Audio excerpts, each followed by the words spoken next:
Eu queria convidar você a abrir sua Bíblia no livro de Hebreus, no capítulo 11. Eu vou ler alguns versículos. Vocês acompanhem, por favor. Hebreus, capítulo 11, do 32 ao 34.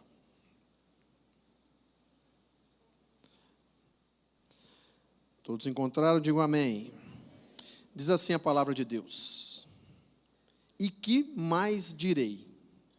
Certamente me faltará o tempo para falar de Gideão, de Baraque, de Sansão, de Jefité, de Davi, de Samuel e dos profetas, os quais pela fé venceram reinos, praticaram a justiça, alcançaram promessas, fecharam a boca de leões, apagaram a força do fogo, escaparam ao fio da espada, da fraqueza tiraram forças, tornaram-se poderosos na batalha, puseram em fuga os exércitos de estrangeiros. Eu queria que você repetisse comigo o versículo 34. Pode projetar de novo aí, por favor? Nós vamos ler todos juntos? Vamos lá? Apagaram a força do fogo, escaparam do fio da espada, da fraqueza tiraram forças, da batalha se esforçaram, puseram em fuga os exércitos estranhos. De onde eles tiraram força? Vamos lá, gente. De onde tiraram força? Da fraqueza tiraram forças. E a palavra que eu tenho para essa noite é: de onde vem a sua força? Mas antes de entrarmos, queria fazer um pedido de oração. Feche seus olhos. Soberano e eterno Deus, Pai, diante da Tua gloriosa e bendita presença, nós estamos reunidos, Pai, na noite deste dia, meu Deus. Queremos pedir, Senhor, a ação do Teu Espírito Santo sobre a nossa vida, Pai. Ó Deus, que possamos, Senhor Deus, ser canal de bênção, voz profética essa noite, e que o Teu Espírito Santo, Senhor, conduza tudo para a glória do Teu nome.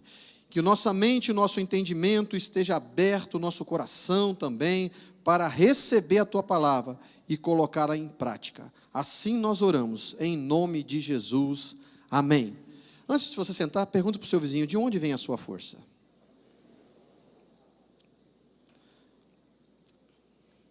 Pode só sentar, pode tomar assento.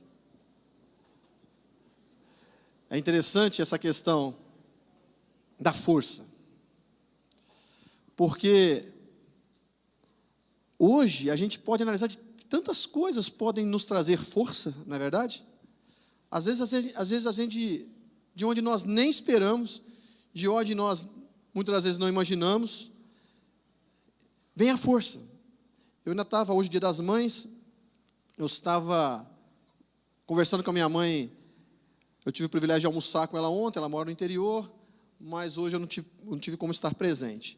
Mas nós conversamos um pouco agora à tarde, e lembrando, porque ela também está pregando hoje à noite na igreja dela, e eu falei que eu ia trazer essa mensagem, e a gente ia falar assim: é uma coisa, ela falou assim: eu não consigo entender ainda, quando o seu irmão, e ela lembrou de um fato, que o meu irmão, ele acordava muito cedo, então ela ficava preocupada, porque quando ela acordava, ele já tinha saído e deixava a porta da casa aberta, e nesse dia, estava um dia chuvoso, mas nada segurava aquele menino na cama. E aí, quando ela acordou, ela viu a porta da cozinha aberta. E nosso quintal era um quintal grande, e tinha vários pés de fruta, e tinha um pé de manga grande. E diz ela que naquela chuva, ela chegou na porta da cozinha e não teve, quando ela ia falar: menino, desce daí, ele já caiu. Ela falou que ele caiu e foi um estrondo quando ele bateu no chão. Diz ela que desceu, do jeito que ela estava, de camisola, tu desceu lá naquele quintal de terra. Diz ela que falou assim: eu não sei de onde veio a força, que eu peguei aquele menino no colo e subi, porque ela tinha um lance de escada para descer para o quintal. Ela falou assim: eu peguei ele como se ele fosse um papel. E ele, meu irmão, era bem pesadinho, irmãos. Olha, sinceramente não teria como. Peguei ele, trouxe ele, subi com ele chorando, coloquei ele no banheiro. Ela falou assim: eu não sei, aquilo para mim foi tão leve. Ela falou assim: eu não sei de onde eu tirei essa força. Eu falei assim, E ela colocou ele no chuveiro, e aí a hora que ele ficou em pé, ela acalmou o coração, porque ela achou que ele tinha quebrado ali a coluna, ali, porque ele caiu de costas no chão. De onde foi essa força? Eu falei, mãe, provavelmente da força do amor. Tem a força do amor. Tem também a força do ódio, não tem? Hoje tem tanta, que a gente escuta isso tanto. E aí, meu amigo, como é que estão as coisas? Vou para a academia? Rapaz, estou indo na força do ódio. Quem faz academia aí na força do ódio aí, ó? É capaz de ter gente aí que faz academia na força do ódio. Tem muita gente que vai para a academia na força do ódio. Vai porque já pagou, tem que ir. Tem também, irmãos, a força do medo, não tem?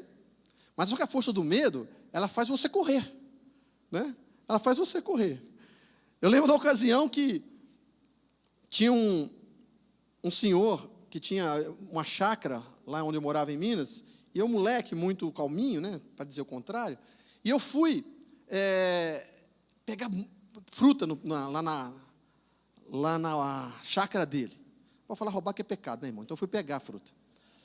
Aí eu fui pegar a fruta e tinha assim, uma cerca de arame farpado, e eu coloquei um pedaço de madeira assim debaixo, e foi difícil passar ali, eu passei com cuidado danado, raspou as costas ainda, e fui lá. Que eu estou lá em cima do pé, lá, eu acho que era jabuticaba, nem sei do que era, mas eu só sei que eu escutei o grito, chamava Seu Tatão. Eu escutei o grito dele lá de dentro. Ah, moleque, estou soltando o cachorro. Nossa, Deus. Mas eu nunca corri tão rápido na minha vida. Eu passei debaixo daquele arame farpado, irmãos, que eu deitei assim, batei assim, escorreguei e passei lá do outro lado. E às vezes eu pensando, meu Deus, tive tanta dificuldade para passar para lá, para voltar. Eu falei assim, a força do medo. Só pode ter sido, porque eu nunca corri tão rápido na minha vida. E tem também, irmãos, a força do mal, não tem? Eu fico olhando para a Bíblia, quando eu falo da força do mal, me vem à mente o Gadareno de Marcos, no capítulo 5, que a Bíblia diz que grilhões, cadeias, ele esmiuçava, porque aquele homem estava possesso por uma legião de demônios. Eu não sei se você já teve a oportunidade ou a experiência de expulsar o demônio de alguém, mas você percebe que a pessoa está com uma força descomunal. Não é aquela pessoa. Às vezes a pessoa pode ser magrinha, mas tem uma força de homens que não consegue segurar. É a força do mal.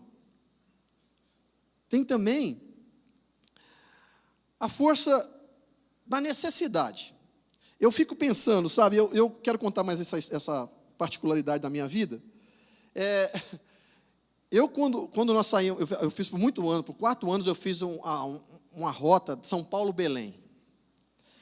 E quando você contratava, eu tinha uma carreta, e quando eu contratava o frete, você tinha opção de fazer a viagem em 72 horas, em 84 ou 96. Quanto menos horas, melhor o frete. E eu estava começando, então eu tinha 20 anos de idade, então eu tinha financiado o caminhão quase todo. Então eu estava numa situação complicada financeiramente, então eu pegava o frete melhor que tinha, mas o horário era o horário mais apertado que tinha. Então eu dormia muito pouco nessas viagens. Então eu fazia com 72 horas, ou seja, 3 dias daqui ao Belém. Caminhãozinho velho, aquela coisa toda. E tinha um trecho, irmãos, que era impressionante. A transportadora só soltava a gente aqui no fim do dia, já escurecendo, daí para frente. E calhava certinho nesse prazo depois de entrar numa região que tem ali ainda, acho que ainda tem, porque faz bons anos que eu não vou lá, mas tinha uma região lá que era uma floresta, então foi aberto a estrada no meio da floresta. E antes de entrar nessa floresta, era 120 quilômetros de estrada. Tinha um posto de gasolina, que tinha ali um vilarejo. E aquele posto ficava aberto 24 horas. E quando eu chegava ali, eu sempre parava ali, porque o próximo posto era só daí 100 quilômetros. E é interessante que eu só chegava ali, e ninguém passava por aquilo ali de noite, morrendo de medo do veículo quebrar e não ter nenhum tipo de socorro. E tinha bicho, era difícil você passar ali, não passar em cima de uma cobra, não ver um animal morto na beira da pista. Era difícil. Então a gente tinha muito medo de passar por ali e ficar com o caminhão quebrado, o caminhão era velho. E para piorar 10 vezes a situação, tinha acontecido uns anos atrás um acidente, muito grave, no meio ali dessa floresta, quando eles estavam abrindo a estrada lá, e estavam cortando a madeira, e tinha aqueles ônibus cheios dos trabalhadores, e uma carreta de tora entrou no meio do ônibus daquele lotado e matou muita gente. E ali naquele lugar eles fizeram como se fosse um cemitériozinho, cheio de cruz, cheio de capelinhas, e eu não sei de onde vinha alguém, mas toda vez que passava ali tinha uns fogos, estava acesa velas, um monte de vela acesa. Irmão, e era um medo passar ali que vocês não têm ideia. E para piorar um pouco, as pessoas sempre comentavam: rapaz, olha, fulano passa lá, todo mundo que passa lá de noite, depois da meia-noite, se olhar para o retrovisor assim, vai ver uma mulher de branco correndo lá do caminhão. Mão do céu. E não passava ninguém, mas eu tinha que ir. E eu chegava ali, é interessante que assim, criado na igreja, mais um pé no mundo, outro pé na igreja, e quando eu chegava naquele lugar, irmãos, só entrava indo dentro do caminhão.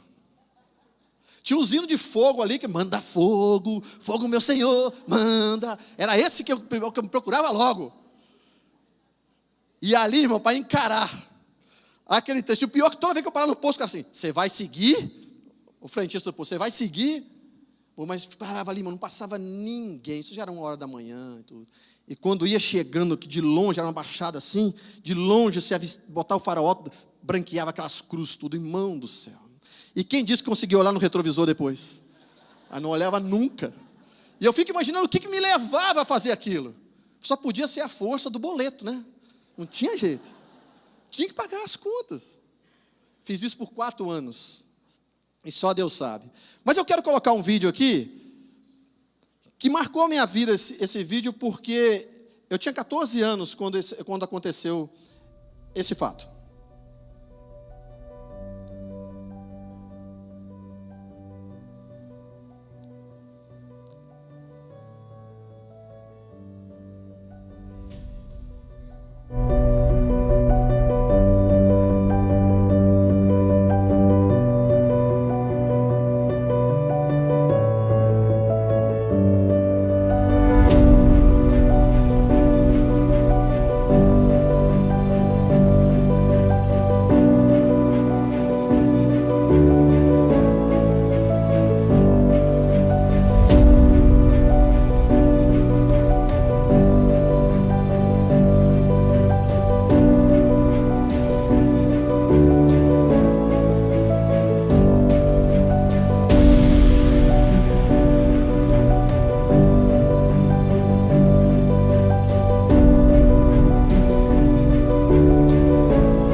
Tem dias que eu penso que eu vou chegar no céu assim, irmãos.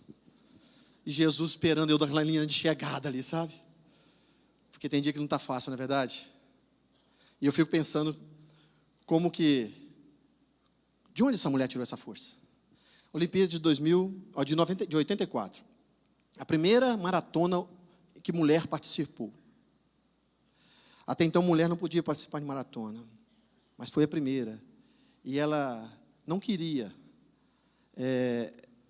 envergonhar a categoria. Ela falou assim: eu tenho que cruzar a linha de chegada. É interessante que ninguém lembra quem venceu essa maratona. Mas ninguém esquece da Gabriele Anderson. Pelo menos quem na época assistiu e quem tem conhecimento. Foi algo marcante. E eu pergunto para você, mais uma vez, de onde vem a sua força? Se você ouvir, ela está viva até hoje, ela tem 78 anos, se você ouvir o testemunho dela, a história dela, ela vai dizer que tirou forças da plateia, da responsabilidade que estava sobre ela. Mas e você, irmãos? E no nosso dia? E na nossa maratona diária que todos nós temos? De onde nós tiramos força? É interessante o texto que nós lemos a galeria dos heróis da fé. Não é qualquer texto. É um texto muito importante. Não é uma genealogia, mas é a galeria dos heróis da fé.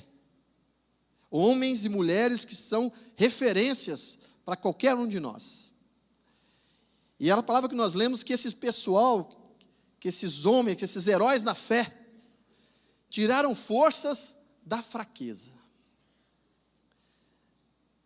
E eu quero meditar com vocês, e de onde você tem tirado a sua força? Eu quero meditar com vocês um personagem aqui, em Juízes, no capítulo 13, versículo 2, a Bíblia nos fala que havia um homem que morava em Zorá, na cidade de Zorá, no arraial de Zorá, da tribo de Dan, cujo nome era Manoá. A Bíblia só fala assim: este homem tinha uma mulher, e essa mulher era estéril. E a Bíblia nos fala que apareceu um anjo do Senhor a essa mulher. A Bíblia não revela o nome dela. Só fala que ela é a esposa de Manoá e que ela é estéril. Ela fala assim, ela era estéril e não tinha filhos. E a Bíblia nos fala que o anjo chegou perto dela e falou assim, olha, você vai gerar um filho. Esse filho será nazireu de Deus desde o seu ventre. A lei do nazireu, de como ser um nazireu significa separado para um trabalho de Deus, na casa de Deus, na obra do Senhor, um trabalho para o Senhor. E tinha algumas coisas que o nazireu não podia fazer, poderia ser homem ou mulher, tá? Está lá em Números capítulo 6, vai falar sobre essa lei. E a Bíblia nos fala que o anjo falou para ela, olha, ele vai ser nazireu de Deus desde o ventre seu. Então, enquanto você estiver em gestação, você também tem que cumprir essa lei. Você não pode beber nada que venha da vide. Ou seja, não pode ser ter suco de uva, não pode ser uva passa, não pode ser nada, nem vinho, nada, absolutamente nada. Não pode beber bebida alcoólica. O nazireu não pode tocar em nenhum tipo de cadáver, e o nazireu não pode raspar a cabeça. E ela escutou aquilo, ficou assustada, chegou em casa, falou para o seu marido orou a Deus, falou, Senhor, se isso aí for mesmo para acontecer, se ela viu realmente um anjo, manda esse anjo voltar de novo. E o anjo voltou novamente, encontrou com ela de novo no campo, ela mandou esperar, chamou o seu marido, vem cá, como é que é essa história aí, o que nós temos que fazer? É isso mesmo, ela é estéril, mas ela vai ter um filho. E esse filho é assim, assim, assim, não pode tocar em cadáver, não pode beber bebida alcoólica, não pode raspar a cabeça. Pode passar navalha na sua cabeça. E a Bíblia nos diz que, conforme o anjo falou, aconteceu. A criança nasceu. E essa mãe colocou o nome dessa criança de Sansão. Está lá em Juízes capítulo 13. E Sansão foi um homem com uma capacidade absurda de força. A Bíblia nos fala que Sansão, ele, com uma queixada de burro, ele matou 1000 homens. A Bíblia nos fala que ele arrancou os portões da cidade chamada Gaza, com os umbrais, com os ferrolhos, com tudo. E andou esses portões, irmãos, alguns teólogos consideram que ele pesava 3 toneladas. Mas vamos dizer que ele pesava 600 quilos, vai. Imagina, carregar um portão desse, e andou 60 quilômetros até um monte em frente a Hebron, subiu no monte e colocou esse portão lá em cima.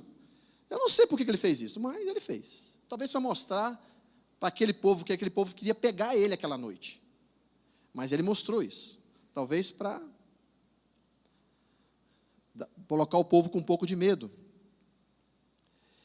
E a Bíblia nos fala que Sansão foi passando o tempo, julgou a Israel por 20 anos. Mas é interessante que o tempo foi passando e Sansão começou a flertar com o pecado. Ele começou a fazer coisas que ele não poderia fazer como nazireu. Primeira coisa que ele fez, teve uma ocasião que um leão saiu para pegá-lo, e ele pegou esse leão e rasgou. A Bíblia fala assim, que ele rasgou ele no meio como um cabrito, com as próprias mãos. E o leão ficou ali morto. E um tempo depois, ali abelhas começaram a fazer morada, fazer ali uma colmeia ali naquele leão, e começou a dar mel dentro daquele leão. E ele foi quando ele passou, que ele viu que tinha mel dentro daquele leão, na carcaça daquele leão, ele foi lá e pegou aquele mel. Ele já cometeu um erro ali, que ele não poderia tocar em cadáveres. E a Bíblia nos fala que não só ele, mas todo o povo de Israel também não poderia se contaminar com as pessoas, com aquele povo daquele tempo. Porque naquela época, o povo de Israel era subjugado pelos filisteus. Então eles não poderiam se misturar, a descendência de Israel, com aqueles povos. Mas ele foi se engraçar justamente com a Filisteia. Aliás, com uma não, com duas. E naquele banquete lá, teólogos dizem que ele, quando fala que ele banqueteou, significa que ele bebeu. Ele já quebrou uma segunda lei que o nazireu não podia fazer. Só que Sansão continuava forte. Aquele homem, irmãos, era uma potência. Aquele homem sozinho era um exército. Aquele homem tinha uma força descomunal. E ele começou a perceber que ele tocou no leão, mas não aconteceu nada com ele. Ele foi lá, bebeu, não aconteceu nada com ele. Continuava forte. Ele foi lá, casou com a Filisteia, e não aconteceu nada com ele. Continuava forte. E Sansão sabia, para ele, que a força dele estava aonde, igreja? Nos seus cabelos. Porque foi a única regra que ele não tinha quebrado até então. E a Bíblia nos fala que Sansão, deitado no colo de Dalila, disse para Dalila questionando ele, conta para mim onde é a sua força, porque se você me ama, você não pode ter segredos comigo. E o bobão foi e falou para ela, olha, a força está no meu cabelo, se cortar o meu cabelo, eu fico fraco como qualquer outro homem. E assim aconteceu. Enquanto ele dormia, Dalila foi e cortou o cabelo dele. E quando ele acordou, ele estava sem força, foi pego pelos inimigos, furaram seus olhos e colocaram ele como fosse um burro de carga numa moenda. E não como bastasse, começou a ser o bobo da corte, porque aquele que tinha capturado 300 raposas, colocado fogo no rabo das raposas, soltado as raposas na plantação de trigo dos filisteus e queimou aquela plantação inteira. Os filisteus ficaram com muita raiva dele também. Aquele homem, já parou para pensar, irmão, capturar 300 raposas? Ele devia ser, além de forte, esperto, ligeiro, né? Devia correr muito para conseguir fazer isso. Mas o fato é que aconteceu isso, cegaram ele, vazaram os olhos dele e colocaram ele. E eu pergunto para você, será que a força de Sansão estava no cabelo dele? Para ele estava. Mas se a força dele estava no cabelo dele, por que quando a Bíblia fala que o cabelo dele já crescido, ele não tinha voltado à força ainda? E Sansão foi levado dentro do templo de Dagon, para uma festividade, para ser o bobo ali, para alegrar ali a turma, como um palhaço ali. Eu fico imaginando o que faziam com ele ali, o pessoal da risada, daí o herói de Israel, o juiz de Israel. Mas ele pede para o rapaz que levava ele, porque ele não enxergava nada, encostasse ele nas pilares do templo de Dagon. E ali, encostado naquelas pilastras, ele pediu a Deus para que Deus desse mais uma vez força a ele. Observe que ele já estava com o cabelo crescido, mas ele não tinha força. Porque, na verdade, a força dele não estava no cabelo dele. A força dele estava em Deus na vida dele. Só que a partir do momento que ele desobedeceu, o Espírito de Deus se retirou dele. Se você observar, quando ele matou o leão, a Bíblia diz que antes dele matar o leão, o Espírito de Deus se apoderou dele. Mas ele desobedeceu. E foi desobedecendo. E foi desobedecendo. Até que chegou o ponto que o Espírito Santo de Deus se retirou dele. E ele percebeu que a força não era meramente o cabelo. E Deus deu para ele força mais uma vez, e ali ele derrubou aquele templo e matou boa parte dos seus inimigos ali. A Bíblia diz que ele matou mais na sua morte do que em toda a sua vida. Sansão pensava que a força dele, acreditava, estava em algo que era seu, algo que ele tinha, que eram os seus cabelos. E eu pergunto para você mais uma vez, e você? De onde vem a sua força? Sansão se decepcionou, porque eu acho que ele ficava pensando assim, quando meu cabelo crescer, eu acabo com esse povo. Se eles não raparem, aí ele percebeu que o cabelo ia crescendo, e nada da força voltar.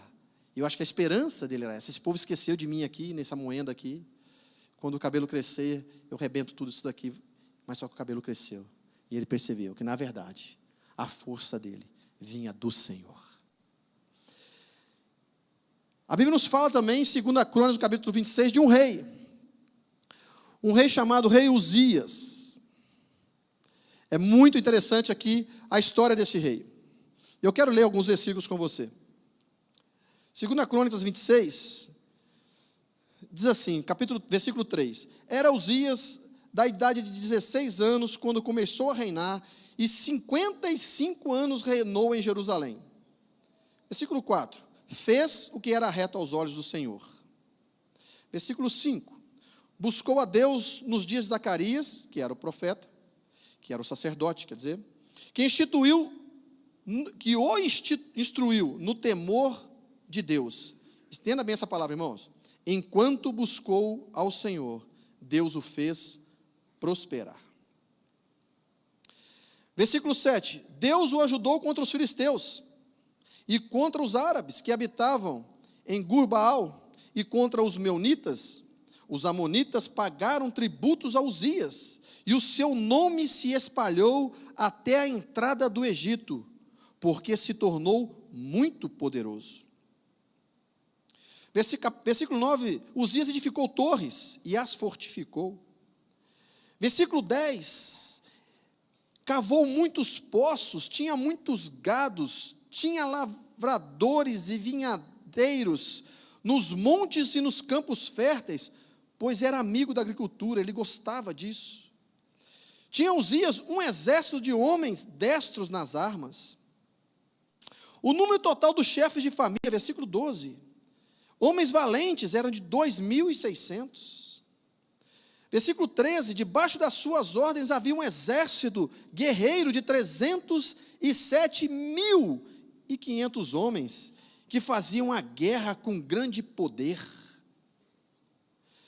Versículo 14, a Bíblia diz que Uzias preparou escudos, lanças, capacetes, couraças e arcos, e até fundas para tirar pedras. Versículo 15, fez em Jerusalém máquinas inventadas por peritos, olha só, ele gostava de tecnologia, para que fossem colocadas nas torres e nos cantos das muralhas, para tirar flechas e grandes pedras. Escuta isso agora, voou a sua fama até muito longe, pois maravilhosamente foi maravilhosamente ajudado, até que se tornou muito poderoso, muito forte. Mas havendo fortificado-se, olha de onde ele sentiu a força dele, havendo fortificado-se, exaltou-se no seu coração, até se corromper. Interessante, que este homem que começou muito bem, isso aqui é um alerta para nós. Esse homem começou muito bem, começou lá de baixo, começou com 16 anos, sem força nenhuma, sem habilidade nenhuma, sem conhecimento nenhum, sem relacionamento nenhum com Deus. E o profeta e o sacerdote começou a instruí-lo como fazer, como chegar a Deus, como receber a benevolência de Deus, como receber a ajuda de Deus, como receber a sabedoria de Deus, como receber as bênçãos de Deus. E a Bíblia diz que ele se predispôs a buscar ao Senhor. E enquanto ele buscou ao Senhor, ele foi próspero, ele foi abençoado. E Deus foi abençoando, e foi dando inteligência para ele, e ele contratou peritos, e construiu um exército imbatível para aquela época. Um exército imbatível, as outras nações já estavam pagando tributos para ele. Até que o seu coração se exaltou. E ele entra na casa do Senhor, e ele pega o incensário para oferecer incenso a Deus, que ele jamais poderia fazer isso, porque isso era uma tarefa do sacerdote, isso era uma tarefa espiritual. Uzias, nessa altura do campeonato aqui, ele estava muito cheio de coisas materiais, ele estava confiando muito naquilo que ele tinha conquistado. A força dele vinha daquilo que ele tinha adquirido, daquilo que ele sentia que era a sua força. Ele se sentia fortalecido, como a Bíblia diz. E ele entra dentro do templo, e ele pega aquele incensário que não poderia um rei fazer aquilo. E a Bíblia diz que ele já estava com aquilo na mão, quando o sacerdote Azarias, o sumo sacerdote Azarias, chegou com mais 80 sacerdotes. E a Bíblia diz que eles resistiram ao rei. Resistiram ao rei. Aqui nós vemos aqui a força espiritual, já agora com a força do homem, com a força do braço, com a força bélica, com a força dos seus exércitos, do seu dinheiro, confrontando um rei todo-poderoso, na concepção dele, juntamente com 81 sacerdotes, que não tinham uma espada, que não tinham uma lança, que não tinham um escudo, mas eram homens que estavam com a força espiritual sobre a vida deles. E nessa ocasião épica, nesse confronto épico, o sacerdote dizendo, você não pode fazer isso, resistindo a ele, e ele indignado. Eu fico imaginando as ameaças que Uzias fez para aqueles sacerdotes. Quem vocês pensam que estão falando? Eu sou o rei, sou eu que posso tudo aqui, vocês não podem a nada, é eu que posso dizer o que eu faço e o que eu não faço. Quem são vocês para dizer o que eu devo fazer e o que eu não devo fazer? Uma mente mudada, uma mente que outrora atribuía a Deus, hoje se sente que o seu próprio braço dá conta. E a Bíblia nos diz que enquanto ele estava nessa batalha, o Senhor o feriu com uma lepra bem na sua testa. E toda aquela arrogância, toda aquela altivez, toda aquela força que ele pensou que tinha, caiu por terra. E a Bíblia nos diz que ao perceber, e ali os sacerdotes perceberem que eles tinham ficado leproso, sabe por que na testa? Eu fico imaginando, por que na testa, meu Deus? Eu acredito que na testa é porque foi aonde a mente dele se transformou. Foi aonde ele foi dominado. E justamente aonde ele foi contaminado, Deus o feriu. E quando ele também percebeu que Deus tinha pesado a mão sobre ele, ele sai correndo lá de dentro. E a Bíblia nos fala que ele foi morar separadamente, porque era leproso. Acabou toda aquela arrogância, acabou toda aquela força. E ele morreu leproso. Anos depois, mas enquanto ele viveu, ele nunca mais pôde entrar no templo do Senhor, porque ele era leproso. Ele nunca mais pôde entrar no palácio, porque ele era leproso. Viveu numa casa separada, e o seu filho que tomava as decisões. E eu volto a perguntar para você, de onde vem a sua força? Uzias mudou a sua mente de forma errônea. Ele se achava forte e os sacerdotes fracos. Temos que ter o cuidado de não se achar. A gente tem uma facilidade para isso, irmãos. A gente olha hoje e pode falar, esse camarada, como pode? Como pode Uzias fazer uma coisa dessa? Como pode este homem atribuir a força às coisas materiais, às coisas visíveis? Mas eu quero dizer para você que isso é tão fácil de acontecer com qualquer um de nós, com muito menos que isso. Com muito menos que isso. Às vezes, nós nos sentimos, sabe quando você se acha? Às vezes se acha. E isso é um problema. Porque Deus te dá algo. Deus permite que você conquiste algo. Mas não é para que você se fortaleça por este algo. Deus te dá riqueza, Deus te dá bens, Deus te dá saúde, Deus te dá nome. É interessante que Deus mostra que até o nome, onde Deus nos coloca, Deus mostra que foi por Ele que você chegou até lá. Deus falou para Davi assim, olha, eu te tirei da malhada, de trás das ovelhas, e fiz para você um nome, como o nome dos grandes que há na terra.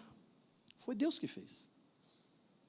O carro que está aí fora, irmão, que você tem, foi Deus que te deu. Se você está aqui hoje, é porque Deus te deu saúde para você estar aqui. A casa que você mora, ou se você paga aluguel, é que Deus te deu recurso para isso.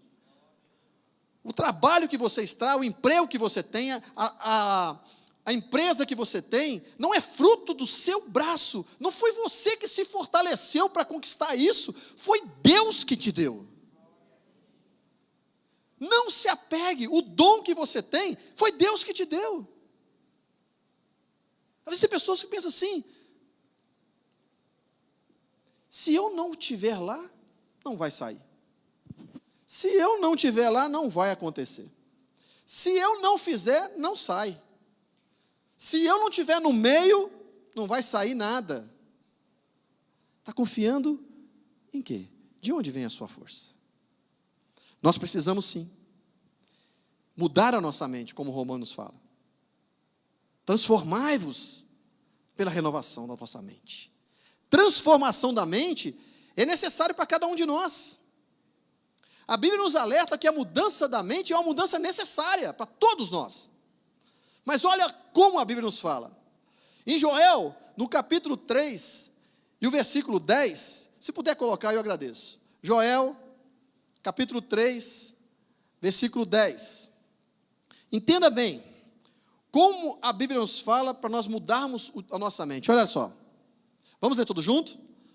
Forjai espada das vossas enxadas, e lanças das vossas foices. Diga ao fraco, eu sou. Diga ao fraco, eu sou. Como pode acontecer isso? Como pode dizer o fraco? Olha, pega ali a enxada e faz uma lança, pega a foice e faz uma espada, e diga ao fraco, eu sou forte. Como pode isso? Se não houver uma mudança na mente. Como pode eu, sendo fraco, dizer que eu sou forte? Como eu posso pegar ferramentas passivas de trabalho e transformar ela em armas de guerra? Precisa haver uma mudança, isso é espiritual. Por isso que o apóstolo Paulo, já maduro, aqui é Deus mandando o povo fazer, olha, diga ao fraco, eu sou forte. E o apóstolo Paulo, já em 2 Coríntios 12, 9, diz assim, ó, quando eu estou fraco, aí eu estou forte. Quando eu estou fraco, é aí que eu estou forte. É por isso que tem que haver essa transformação na mente. Eu sou fraco. Eu sou aqui, ó, esse cordeirinho aqui. Sou fraco, sou frágil, muito limitado. Eu tenho dentro de mim uma limitação enorme, porque eu posso estar aqui hoje e amanhã não. Eu nem sei se eu consigo chegar na minha casa hoje. Qual de vocês pode garantir isso? Então como eu posso me sentir forte em alguma coisa?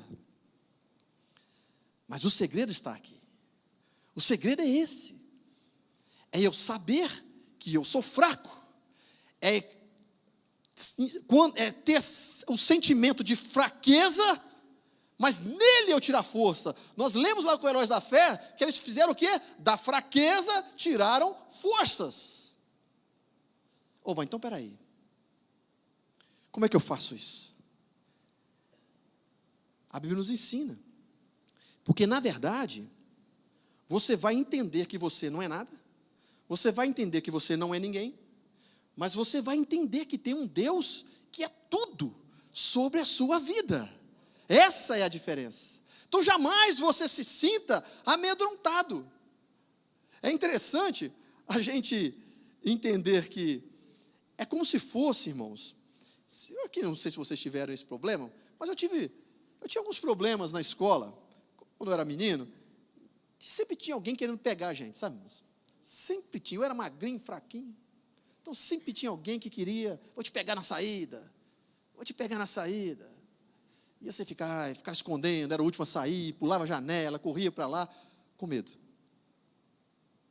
Irmão, mas quando o pai da gente estava com a gente, eu vou levar você na escola amanhã.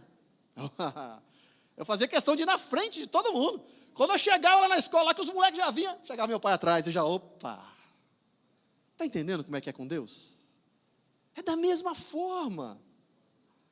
Sabe, nós somos um cordeirinho, mas tem um leão da tribo de Judá atrás de nós. Não é para a gente correr, porque o que o diabo quer é justamente isso, causar em nós o sentimento que nós não podemos, causar em nós o medo que nós não podemos, ou colocar em nós a certeza que nós somos alguma coisa, que é um jeito de derrubar a gente facinho, porque quando eu acho que eu sou, Deus faz assim, então vai. Quando eu acho que eu posso, Deus faz assim, então tenta. Quando a gente começa a deixar de orar a Deus, quando a empresa está ruim, está no buraco, está no vermelho, Senhor, me ajuda, Senhor, tem misericórdia, Senhor, abre as portas, manda os clientes, me ajuda, Deus. Aí Deus faz tudo isso, você está te sentindo fraquinho, está buscando, está jejuando, está clamando, e aí Deus começa a mostrar que Ele, na sua vida, vai te fortalecendo. Só que aí as coisas mudam. Aí daqui a pouco, você que vinha na igreja todo culto, você que jejuava 2, 3 vezes por semana, você que orava a Bíblia todo dia, você que tinha no carro ouvindo música de louvor a Deus, louvando a Deus o dia inteiro, para onde você andava. Aí você começa, eu tenho outras coisas para fazer, eu já não, para que eu vou na igreja todo dia? Não preciso mais disso. Eu não para a igreja todo dia, eu vou uma vez na semana. Daí a pouco está indo só na Santa Ceia. Por quê? Porque você está sentindo a sua força em você mesmo, naquilo que você já conquistou. Está doente? Está sempre na igreja. Está com saúde? Já não acha que precisa mais. Está entendendo, irmãos? O que Deus está falando para mim e para você nessa noite? Eu tenho que ter o sentimento de fraqueza, que significa o sentimento de dependência, mas ao mesmo tempo, eu tenho que me sentir forte como um leão. Abra sua Bíblia, em Provérbios, no capítulo 28. Provérbios 28. Se puder projetar aí, eu agradeço.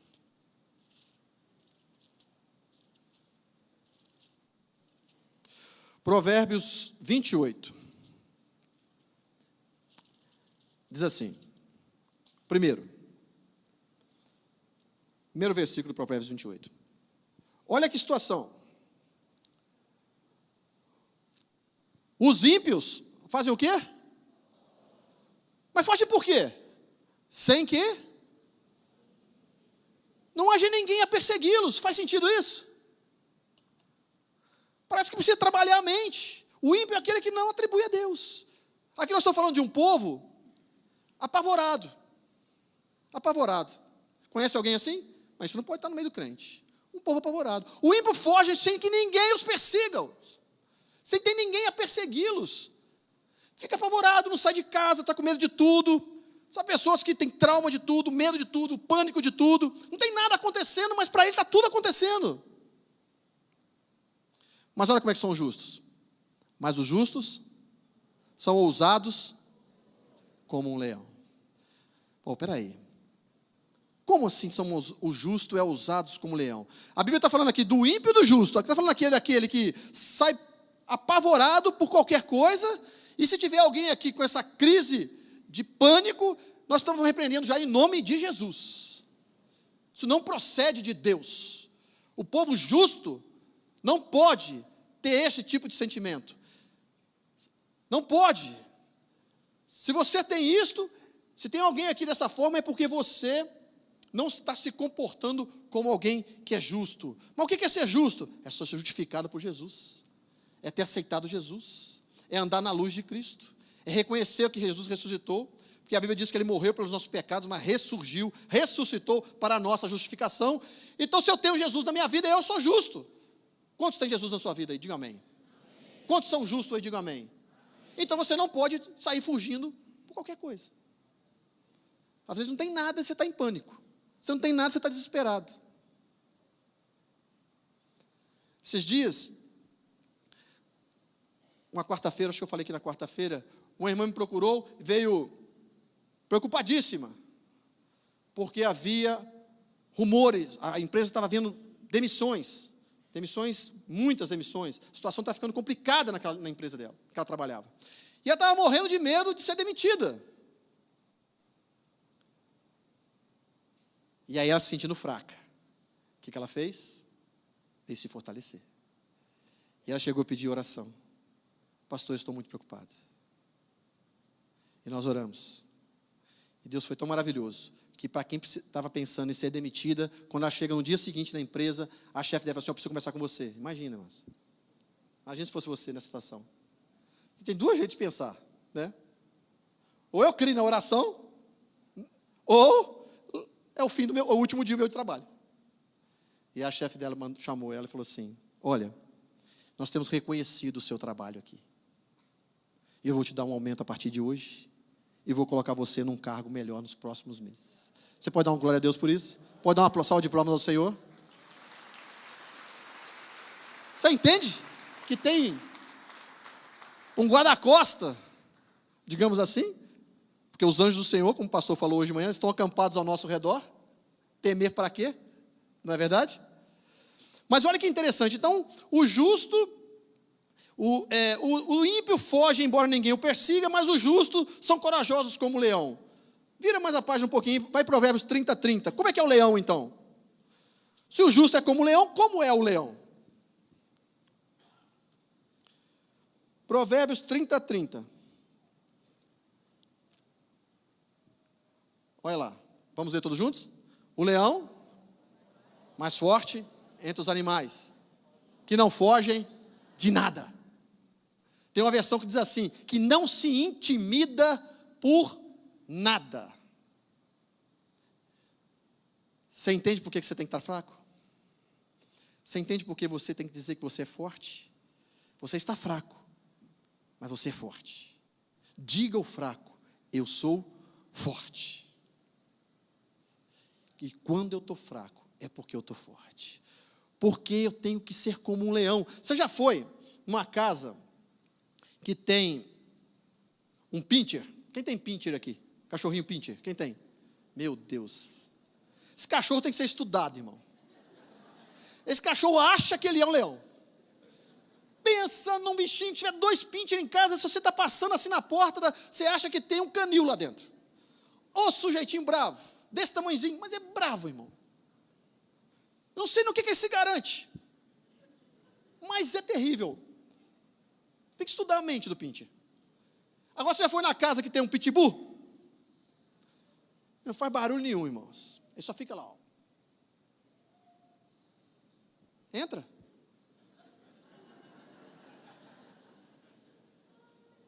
Porque ele sabe quem ele é. Ele não precisa fazer nada, ele já sabe que ele tem força. Ele já sabe a natureza dele. Ele não faz barulho nenhum. E às vezes as pessoas falam assim, pode entrar. Nunca mordeu ninguém. Eu falei, eu não quero ser o primeiro. Não entro nunca. Não entro nunca. E é assim, irmãos, que nós cristãos temos que nos comportar. Ah, eu vou pegar o seu nome, amarrar na boca do sapo e vou costurar. Vai perder seu tempo. Vai matar o coitadinho do sapo à toa. O crente não teme maus rumores, porque o seu coração está firmado no Senhor. O que te abala, irmão? De onde vem a tua força? Eu pergunto mais uma vez. De onde vem a tua força?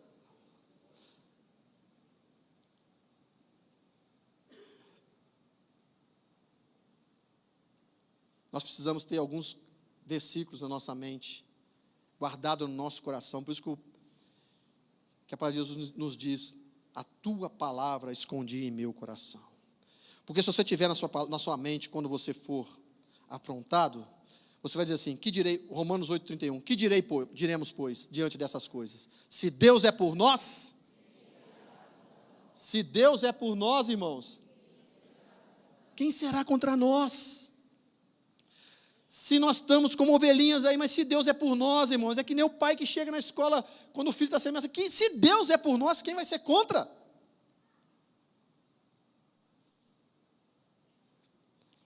Isaías 43:13, antes que houvesse dia eu sou, e não há ninguém que possa fazer escapar das minhas mãos.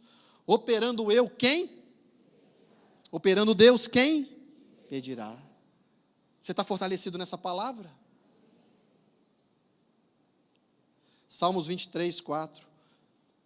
Mesmo se eu andasse pelo vale da sombra da morte, não temerei perigo algum, pois tu estás comigo, a tua vara e o teu cajado me consolam. Você sabe o que é vara e o cajado?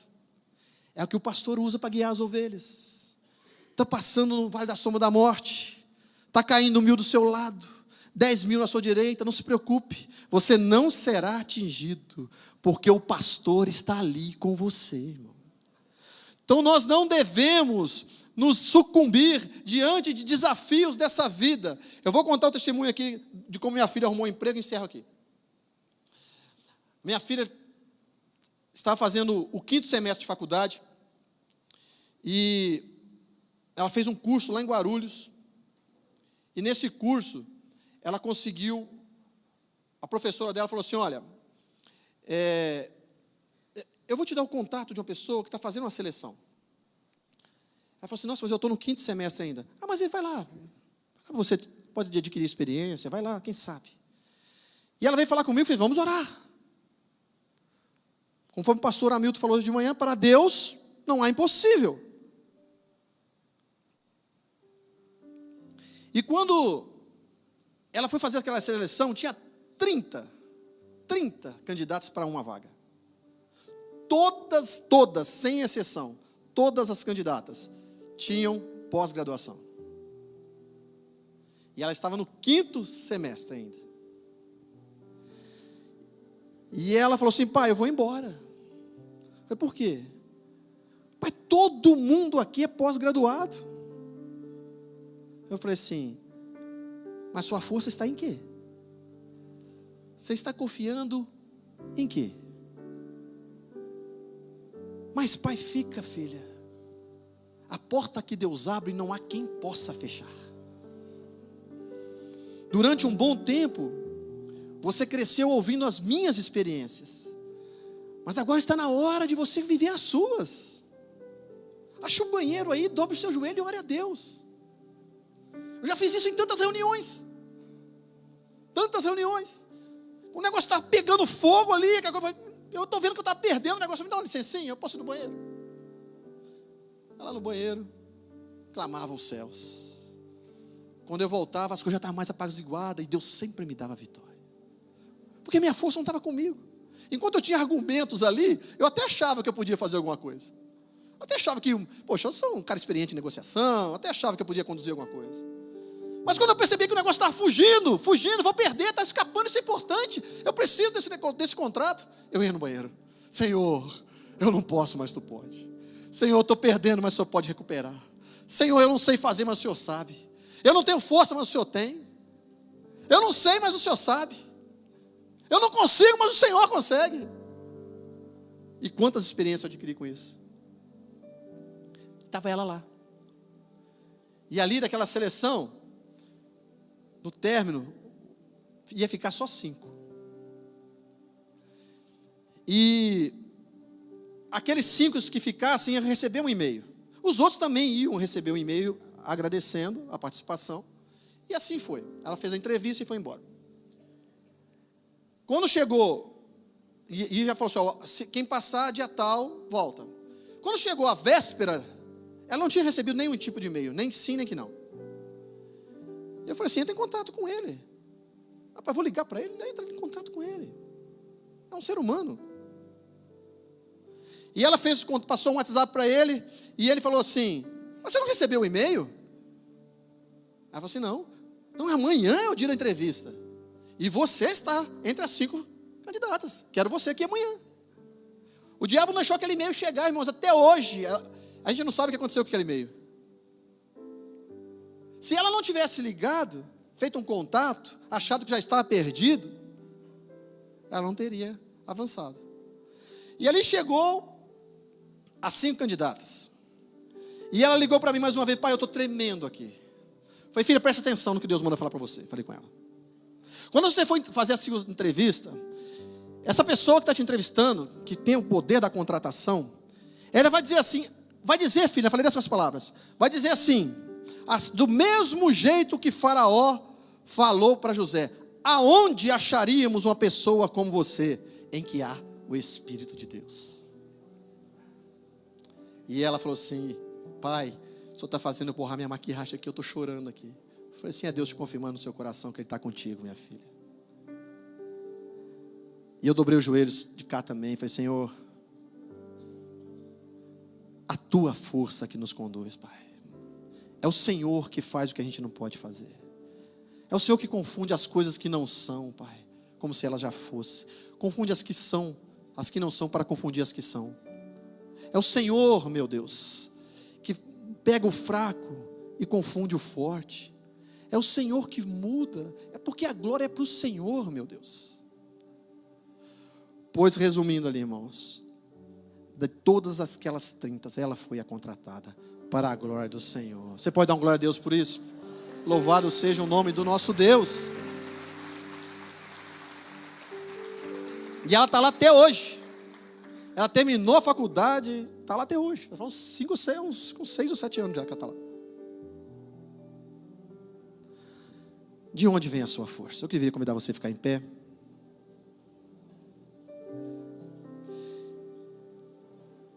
E eu quero fazer um convite de oração, para que você venha receber uma oração. Se o Espírito Santo de Deus está falando contigo, preste atenção. É algo bem específico. É porque às vezes nós sentimos fraco, mas nós não dizemos, eu sou forte. Precisa ser uma mudança de mente. Dizer não aquilo que você sente, mas dizer aquilo que você sabe que em Deus você é. Eu vou repetir. Dizer o fraco, eu sou forte, não é dizer o que você está sentindo na sua carne. É dizer o que você sabe que pela fé você é. Porque o apóstolo Paulo diz assim em Filipenses, eu posso todas as coisas em Cristo que me fortalece. Mas às vezes você está aqui, você só está sentindo a primeira parte. Só a fraqueza da luta, só a fraqueza do problema, só a fraqueza da dificuldade, só a limitação, está sentindo impotente. Sabe qual que foi a diferença entre Davi diante de Golias e os espias diante dos gigantes que eles foram espiar? Aqueles espias, tirando Josué e Calebe, os 10 espias só enxergavam o tamanho do problema, mas não reconheciam que Deus poderia dar vitória para eles. Reconheciam a sua limitação, eu sou fraco, eu sou pequeno, o problema parece ser muito grande para mim, e é mesmo. Eles se sentiam como gafanhotos, como insetos, perto daqueles homens. Só que eles não acreditavam que Deus poderia trabalhar em favor deles. Eles não atribuíam a Deus a força deles. Eles só olhavam para eles.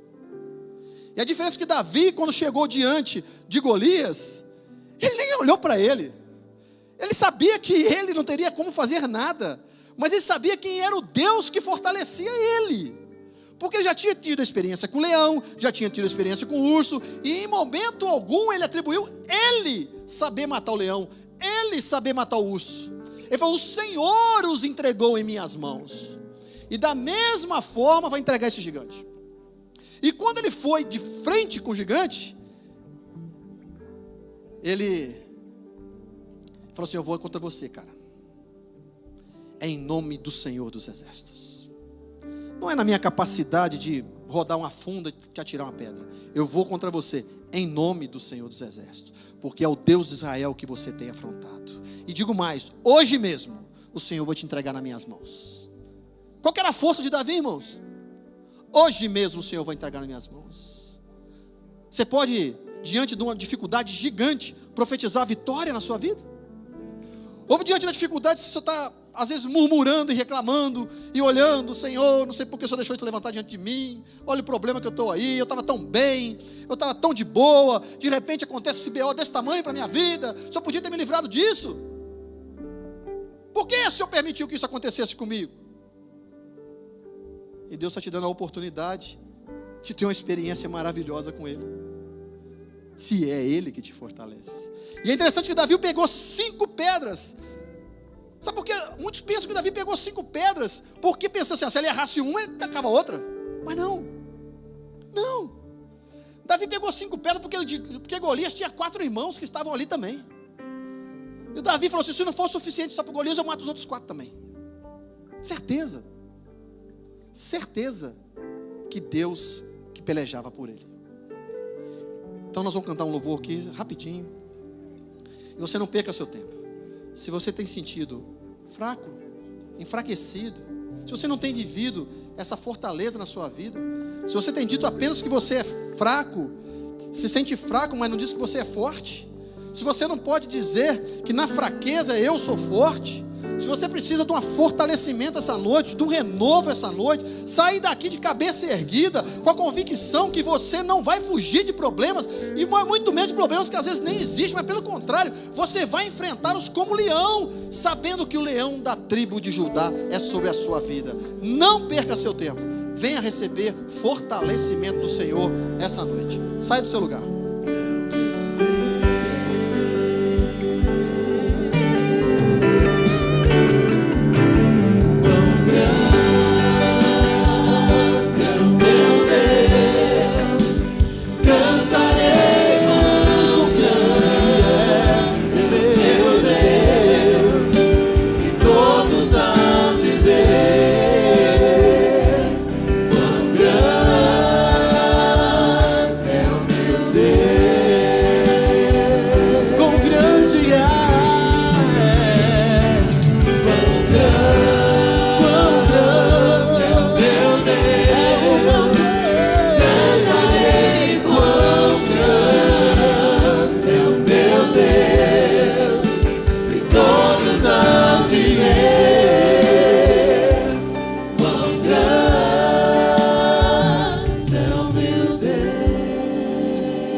Quão grande Ele é. Quão grande Ele é. Eu não sei o que você está passando, meu irmão, mas eu quero dizer que o nosso Deus é maior. Eu não sei se é uma enfermidade que você está enfrentando, se é uma dificuldade que você está passando. Eu só quero dizer para você: o seu Deus é maior. E quando você saia de cabeça erguida. Entenda uma coisa: que nós devemos nos portar como um leão.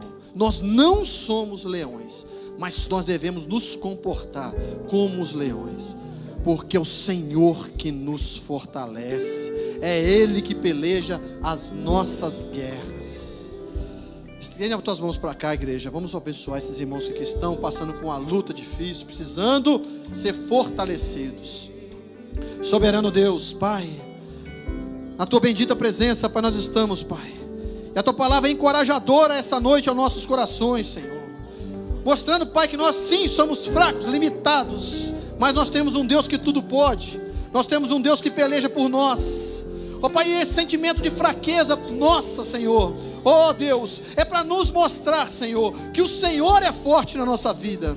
Oh Pai, que cada um de nós, Senhor, saiamos daqui fortalecidos, Pai, cheios do Teu Espírito Santo, meu Deus, entendendo, Senhor, que esse gigante que está sendo levantado, não é para nós corrermos, não é para nós fugirmos, mas é para nós enfrentarmos, porque ele não será derrubado, ele não cairá por terra pela força do nosso braço, ou pela nossa habilidade, mas ele vai cair por terra, ele vai ser destruído, porque é o Senhor que guerreia nossas guerras, é o Senhor que peleja por nós, é o Senhor que vai à nossa frente, é o Senhor que nos dá força, é o Senhor que adestra nossos braços para a guerra, é o Senhor que conduz a nossa história, e nós não seremos derrotados, porque o Senhor é conosco. E confiantes, em nome de Jesus, amém. Aplauda o Senhor, meu irmão.